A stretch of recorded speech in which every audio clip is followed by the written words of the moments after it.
Broadcasting from the business capital of the world, this is the Podcast Business News Network. Always love talking with this gentleman. His history runs deep and it's so versatile. He is an accomplished architect, renowned in the greater New York area, states surrounding it as well. And that's what he does now. He still plays a little tennis on the weekend and teaches from time to time. But his beginning wasn't architecture, it was tennis. He's a tennis legend. Just released a new book too. We're going to talk more about that book and the journey, and maybe it'll inspire some things in us to maybe deflect and change our journey. He is architect John Riggio, back with us on the program. How you doing today, John? Great. Thanks, Steve. How are you? Very well, very well. Congratulations again on the book, and it's taking on new shape and form. Just released on Kindle recently, is that right? Yes, the book is now available on Kindle. It's the same page on Amazon that has the soft cover and the hard cover of the book. Is now on Kindle, so you can just download it. It even has a sample you could download and read first. Then if you like the sample, you could just buy the book, put it on your Kindle, just read it right on your cell phone. It's very easy. When you were writing this book, did you have that realization in your mind that, whoa, I hit it big in tennis.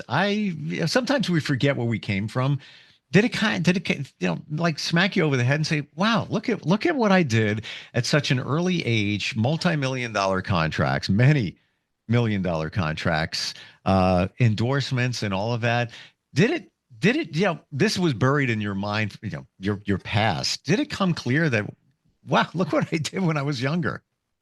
Yes, I think it did. Yes, I was remembering that over the last number of years. We've been making these podcasts and yeah, putting it all together and reading it on the book.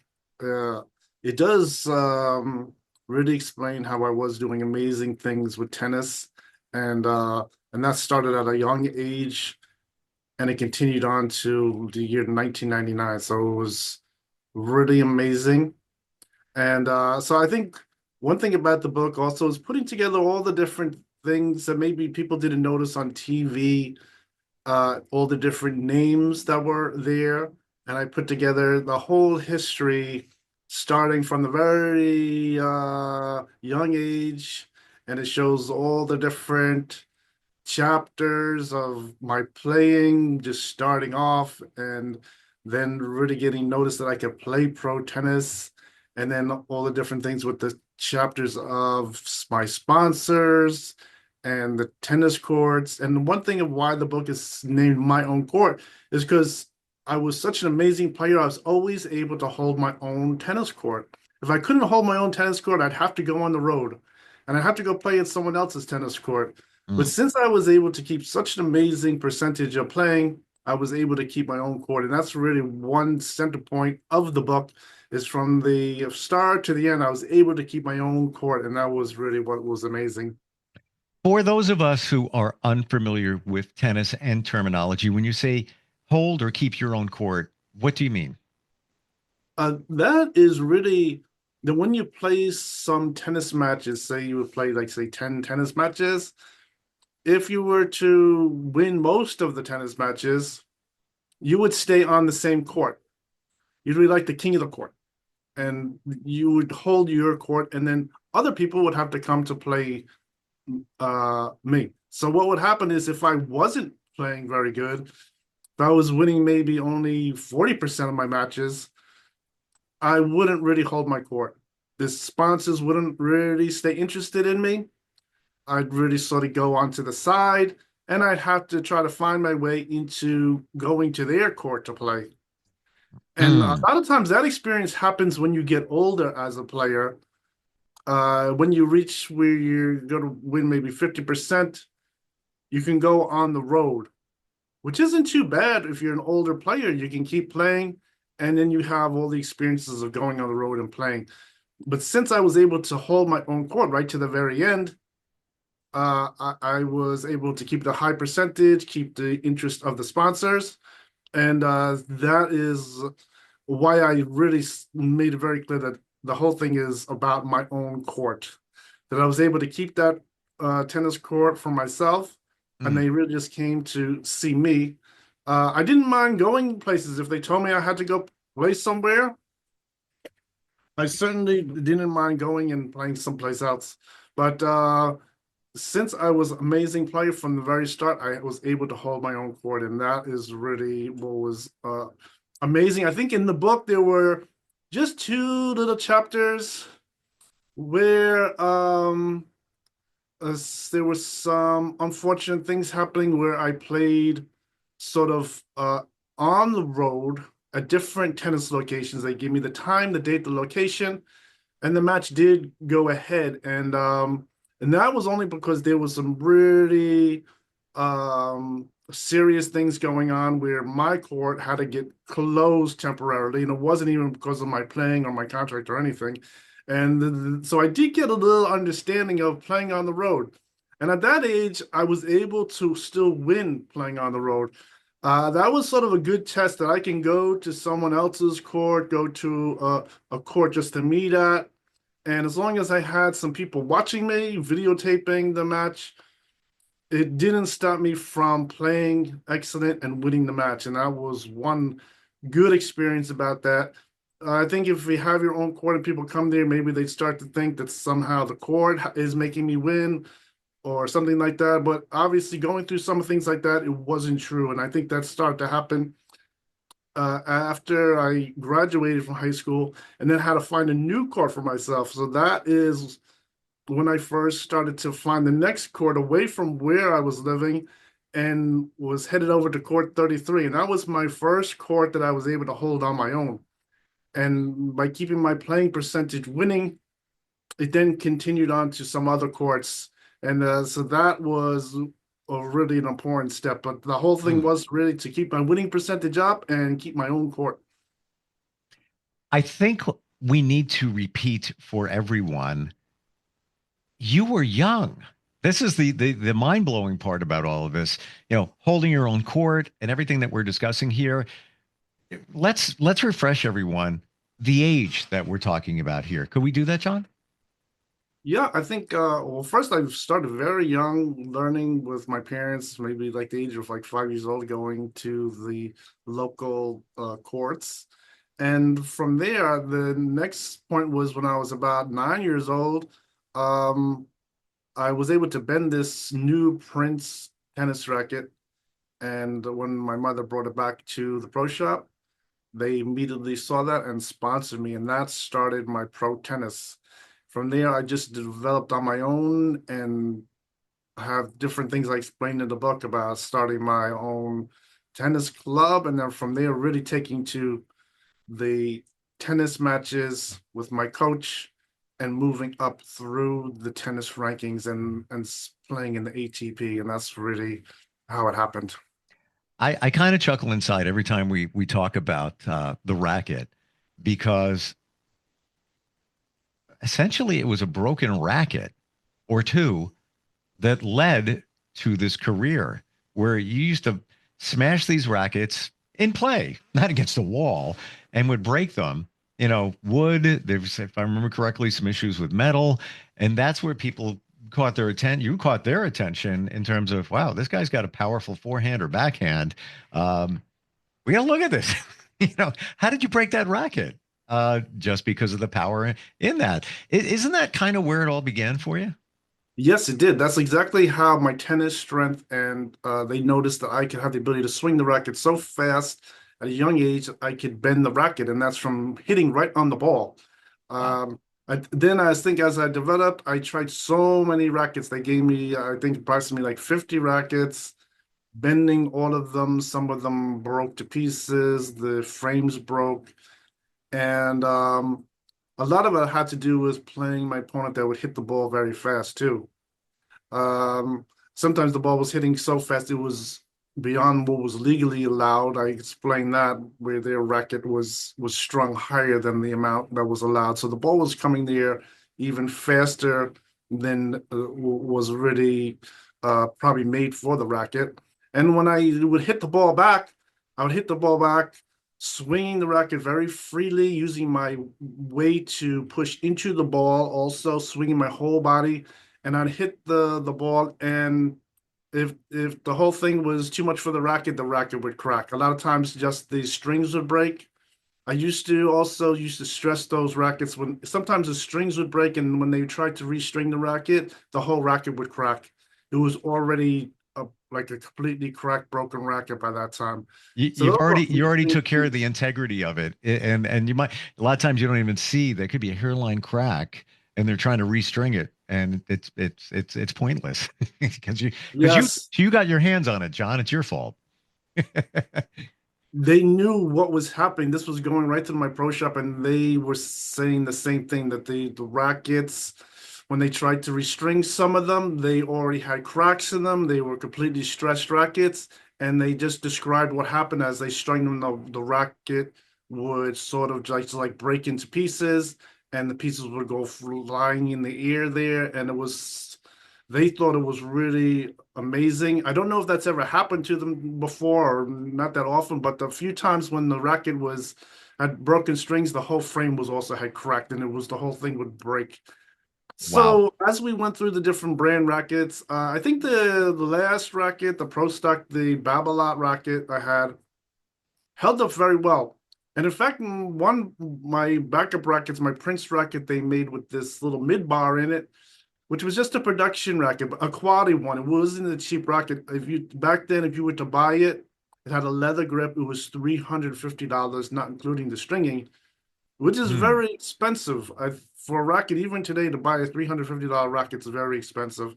It was just a very expensive production racket that they made, but it was good quality. And that sort of did last. I broke one of them that was identical. They gave me a couple of them. That racket somehow lasted too. The Babala racket sort of was doing excellent. It wasn't cracking, and the strings were holding up very good. So that stayed for a long time.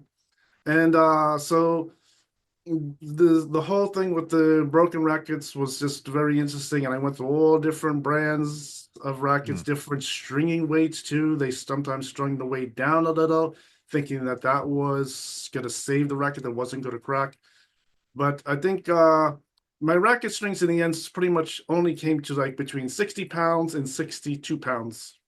Hmm. Today, when I play tennis, most of my rackets are only strung to like 58 pounds. I don't even string them up to 62 pounds. But years ago, the weight of the string usually came out to about between 60 pounds and 62 pounds. So that is just like a standard stringing weight. It's obviously not going exceeding the racket's strength. The racket's strength for those rackets usually would go up to 65. So if you string it Hmm. to 62, there's plenty of safety in there, and a lot of it had to do with just hitting the ball back. That the ball was going so fast on the court, and I was swinging the racket very quickly that the racket could break, and a lot of them were breaking. So tennis question in general, difference between a wood racket and a metal or composite racket. I don't know. I play tennis 3 times a summer. That's it. Need to up my game in a big way. But what's the real fundamental difference of those two types of rackets? Yes, I think on some earlier podcasts I did with Jill, I showed all these old rackets I had bought. But just to explain quickly, the old rackets were just very simple wood, just a wood frame racket. And then from the wood, what they did is they started to strengthen the wood. They started to do something with like plywood, where the wood was made of layers of wood, and it was wrapped around to the handle. And that made it a much stronger racket. Then the next one after that was they tried some different kinds of racket. One of them was a rolled aluminum racket, which seems to bend very easily. And they had different ones like a wood composite that was wood with different materials mixed in there. I think for a while that was working okay. And after that, they started to make a racket out of powdered metal, where they took the powdered metal, put it in a form, and melted it. And that's the racket everyone's using today. The what they did with that is they started to add some graphite with the metal, and the graphite seems to have made the metal stronger. And that's when you get like a metal, it says graphite on it. and that made it a little stronger where it didn't bend, didn't break as easy. And that kind of racket has held out till today. They continue to make the same kind of racket. So in like the mid 1980s, they started making those composite metal rackets. They're still the same today. They aren't too different. They're about the same. I think as far as the rackets, the leather handle racket I feel is a much better racket. You don't really need to put any grip tape over the leather racket. It just Ah, gets wet when you use it, it dries, and it's always good. You don't put anything on your hands or anything. It's just a plain handle racket. That's what I always used years ago. I just used a leather racket and the little vibration thing that a lot of people put in their rackets. I always put those in my racket strings today. But back then, those vibration things, they would not last even one game. mm, Whenever I put them on one game, the thing would go flying off someplace and forget about it. I couldn't even find it. So I always played with the racket that didn't even have a vibration thing on it. There was no way that it could stay on the racket. So it just goes with the plain pro stock racket made of metal, usually graphite, leather grip, and strings strung to say between 60 pounds or 62 pounds. And that's like the basic pro stock racket. I think the quality production rackets are made the same way. I think just from playing today, I have tried a lot of the new rackets, and I see a lot of them have different things called a replacement grip racket. It's made of like synthetic vinyl, and then you could just buy a new grip and put it on, take the old one off, put it on. So it's sort of like you're doing your own leather replacement, but it's made of synthetic material. And that's an interesting thing. I was playing with that for a while. They have that on mm. some of the rackets, and then they still have the over grips. They have the Torno ornament grips that are very thin. You put those on, you change them, and they have the slightly thicker ones you could use, and it's lasts a little longer. But I think overall the leather grip is really the best grip, and you don't have to play with the putting tape on it or anything. Mm. It's One always one quick question on the tape because I'm learning, and if I'm dealing with playing 3 or 4 times in the summer, others probably deal with this. No matter what tape I use, if it comes with the racket, if I add something to it, it always comes off, or it just. What's the secret? What kind of grips should you have on there? yeah. I think a lot of times if you're just playing a match and you want to make sure you have a good grip, you just use that temporary blue grip. It's like Okay. a corner grip. You just put it on, you put the tape on, and then if it wears off, because the idea of it, you could just take it off real quick, and you could put a new one right on. Wow. So that is a lot of people are playing that way today. Some people they used to put that over grip on years ago too. I think overall too, if you wanted to jump ahead to the best side is just to have a leather grip. But with those, I still use those. Hmm. A lot of times the blue grip I put it on if I'm sharing a racket with someone, I'll put a new blue grip on, share it, and I can always take the blue grip and throw it away and then put a new over grip in a few minutes. This is easy to do. It's always fun to wrap the handles and put the tape on. I think you're doing things as a sort of like getting to know the racket. You're playing with it, putting the grip on. I mean, that's always fun to do. So I do those. A lot of the rackets I have, I use the blue grip sometimes. I have some rackets with just the over grip. I bought some used rackets. Some of them, the handles were a little worn down, so I might put the thick grip over it or something like that Sure. just to have it so it works pretty good. And uh, yeah, so that's really what's going on with the racket grip. The racket grip it hasn't changed too much. I think the only new one was really that replacement grip where you really take it right down to the handle of the racket and they give you a new one and you just put it right on and it's like you did your own brand new grip. I Wow. think one interesting thing about that is you could buy a better quality. They sell a leather one. So if you want, you could take the synthetic one off, then put the leather one on, and then you really don't have to change the grip that often and it works pretty good. We have a couple of minutes left here talking about your new book. Big history, big journey in your tennis career as a legend. What's your favorite part of the book? What aspect of that journey is one of your favorites to write about and let us read about? I think one thing is really the step from me getting sponsored when I was like 9 years old and going through those early stages of making a tennis club and then advancing into the pros was really something memorable and sort of a nice story. I think just as far as basic everyday story for someone to read, that is really fun to read. I think anyone could understand that when they're young, wanting to put that together. And I show how to have a few friends that were helping me with that, and they liked my tennis.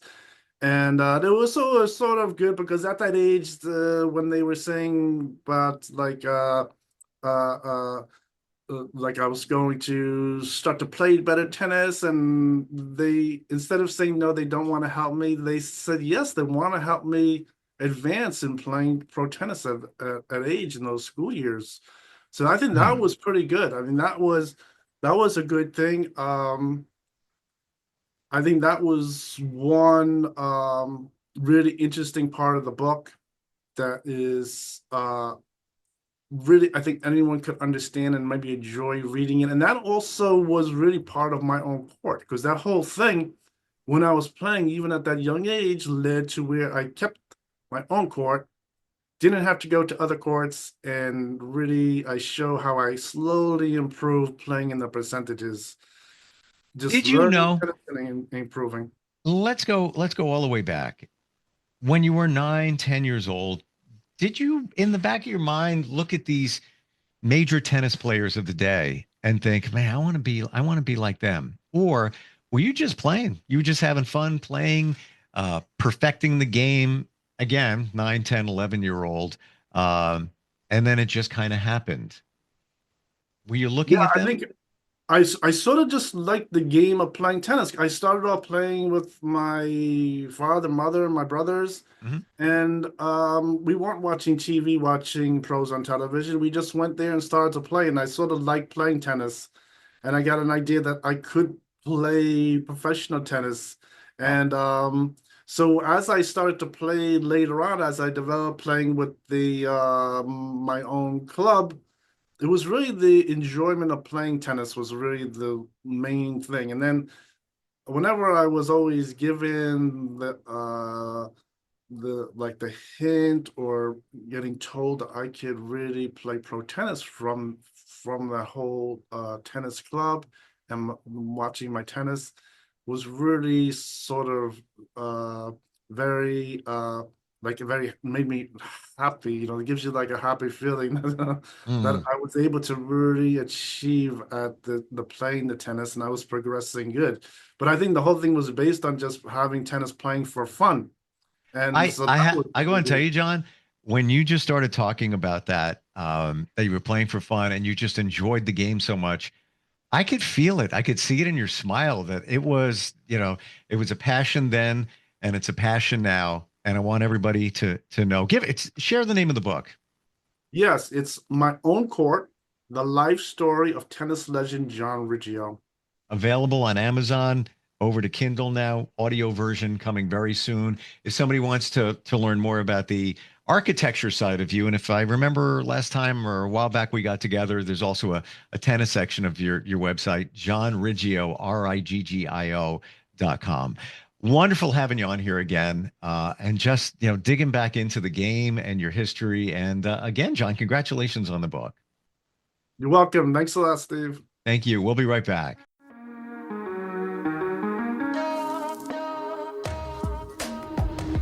Broadcasting from the business capital of the world, this is the Podcast Business News Network.